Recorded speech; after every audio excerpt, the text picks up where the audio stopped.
Now, on June 17, 1836, 11 men and women met and organized the Bethel Missionary Baptist Church.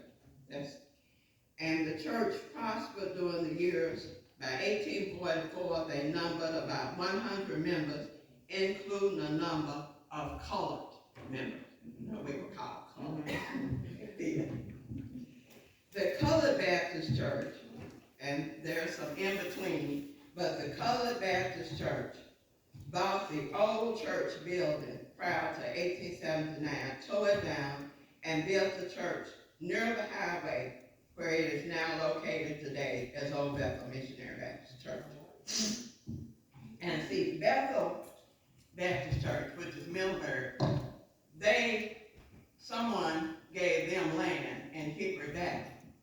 They built the church in Hickory Valley and left, the old building.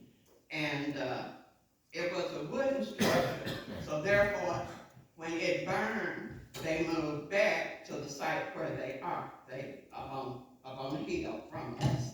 So that's really our connection with them.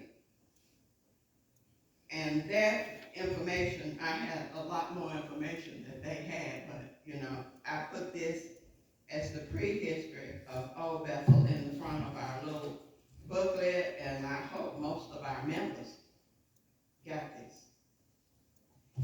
And since 1872, we have had 19 pastors.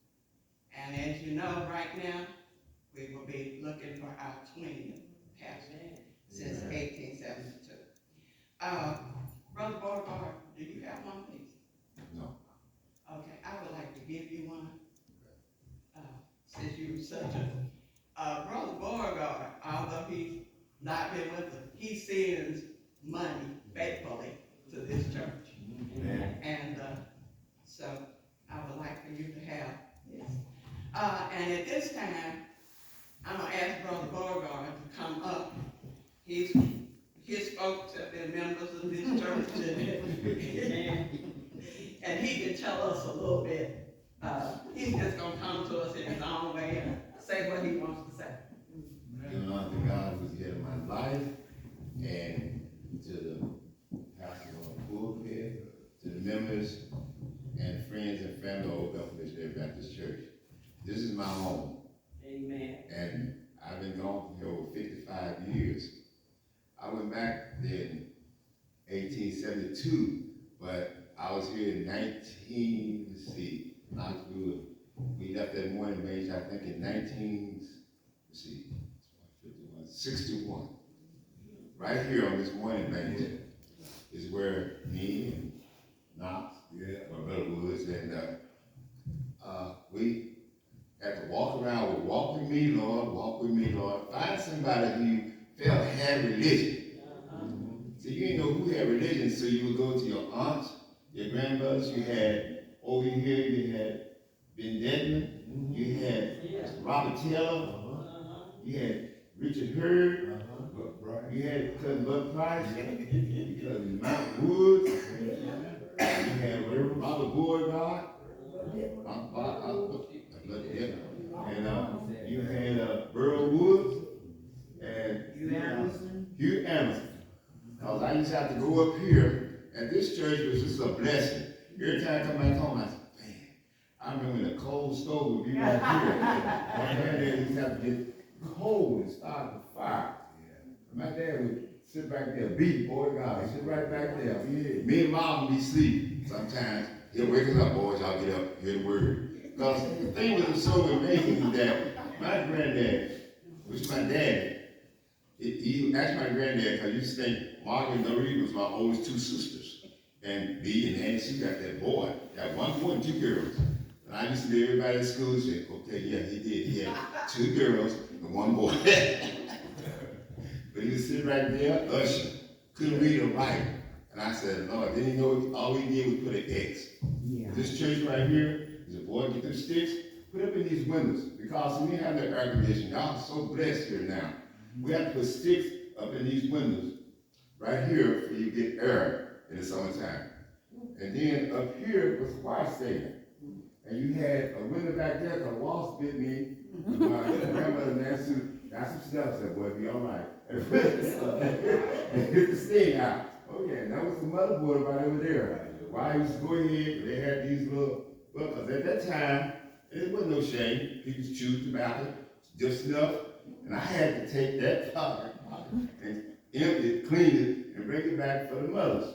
They sit right up there. The choir stand was about like this. Came from where Peggy is going back. This was the choir stand. Over there was the motherboard. I used to get the stuff. And the thing about it is that there was love. Yeah. See, that's what we don't have today. I knew about this church, we don't have love. And that's where it was preached about that yesterday. I said, you know something? And I tell you in California, people don't love people like they used to. That's right. No matter whose house you went to, no matter who you knew, they knew you, you could go there, sleep, eat, and make sure, boy, you need something to eat. All the way from old Middleburg Road, all the way down here. But God has been good to this church. I mean, see, the boxes on homecoming and they bring out food in, and y'all put your boxes right back there on the table back there, on that bench back there. Because when it's got ready to eat, we got there, they take the sheets. Those sheets on the wood, the two pallets out here, the wood pallet, and they bring the box out. And I go to everybody's box, and everybody said, Jimmy, have you had them in? Because I had to take everybody's box. And Jenny had her box, Alice Shirley had her box, Miss Wadey Devin had her box. Say, see the thing? Debbie, Mom Nan had her box, Mom Minnie had her box. Miss Bert. Yeah, Bert had that box. And your box, we go back there, and we be in the car. My sister, something wrong with these boys, me and Mom. We don't eat out of everybody's box, we were sick now. We're not sick. But you know, everybody, the thing about the good part of this church was that all the food, no matter what they brought, and they brought things like butter beans and peas and make their cakes and stuff. And the things that you sit back there on the bed, but it wasn't bad. After they put on the table, everybody ate. Amen. And they fellowshiped and had a good time. Had a good time fellowshipping. He said, but you know, when I went back here, I said, I got red because yesterday I went because he had a little accident and stuff and everything because his medical thing. So I said, well, I go to the other bathroom. I said, they got bathrooms in the front, in the back, but then at that time, we walked out there to the outside toilet. That's what we had to do. The truth is just the truth. That's what it was. We had an outside toilet. It's right where the graveyard. I said, they stop right here, and then they'll build the grave going down here. But the toilet was right there. I know where it was. I grew up here. Said, we're going to put lime, put the, Montgomery Wars and Sears and Roebuck magazines. That's just history. He said, that's where it was. It wasn't, you know, God is blessed. I go to everybody's house. Not everybody, because I didn't make them all. I said, too many of them. I said, I come in, normally I wouldn't be here today, but the God said, okay, you retired now. You ain't got no job to go back to. Especially time your family. News, I come in for the family reunion, class reunion. The next day, I'm gone. I'm back to California. But things happen, and when God let things happen, it's for a reason. Yeah. I was here to take care of some business. When God put a period, you don't put no question mark. That's right. Just keep on living. I used to wonder what people said about that, because see, when it's good to come together, but you should not always come together for a funeral. Me, I like to come together and see my family. Because this is my family, because I would sit right back there with Daddy. Then I would get with the choir. And then the ship would be up there, and she'd be playing Reverend Gray, Mrs. Gray, and the whole family. So you got to meet all of the one of our pastors, I know, Reverend Gray, you got to meet all his kids because they stayed at everybody's house. He had 10 kids. When he came, whoever decided they were going to cook for him, that's the one they went to that night, and then the rest of them, and so Judy, the baby girl and Michael, they always call me and say, Jimmy, what are you gonna do? I'm gonna come back up to home, because they feel this home because we helped raise those kids. And our kids know where they're at us, but the bottom line is that we were all kids at that time. We all was kids, but we all had love for each other. I tell somebody when they come to me, I said, that's your sister and brother, you right here in Hardin County.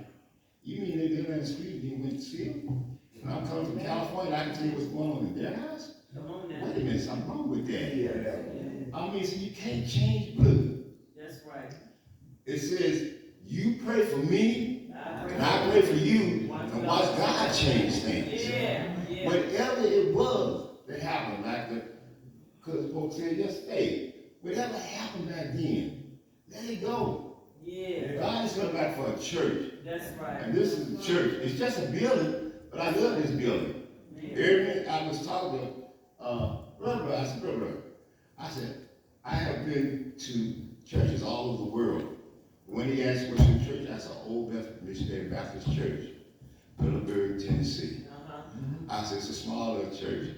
I said, now we got, and I tell them, now we got inside bathrooms.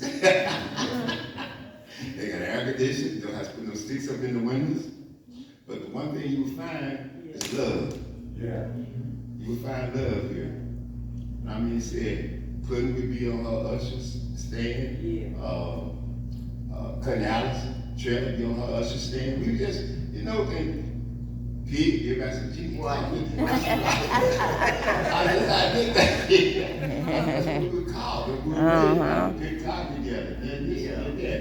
But this church, I mean, say has come a mighty long way. And God has smiled on it since I came off the bench in 1951 I was born, so that's how long I've known Old Bethel Missionary Baptist Church.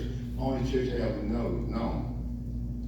I ain't issue cutting all these, the Crowders, the Woods, the Bills, the Murphys, the Beauregards, the Long, all the brothers. This is the only church I ever known. And I told my son, I got two sons, one in Long Beach, one in Texas. I said, look, I said, when I transition, I want y'all to keep on sending something to Old Bethel Missionary Baptist Church each month.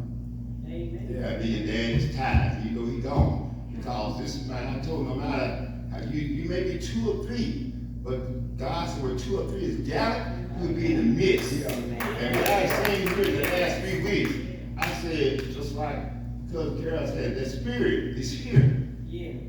I mean, so you can have a church with 3,000 people, but you ain't got the spirit, and they're not living by the word. There's no foundation. There's nothing that you can get. I said, Jimmy, you come. I said, no, I think you fly back there to me now. You fly back here to California weekend. But the bottom line, my only thing that I tell them I hope and pray they do is that they get a relationship with God. Get a relationship. See, we went out in the morning base, we confessed, because some of us, not to tell you, said come back 2 or 3 times because we were scared we got the base. But you know, as you keep on living, you go through things. You go through your ups, you go through your downs, you go through some trials and tribulations, wondering how we're going to pay this bill or where the next meal gonna come from.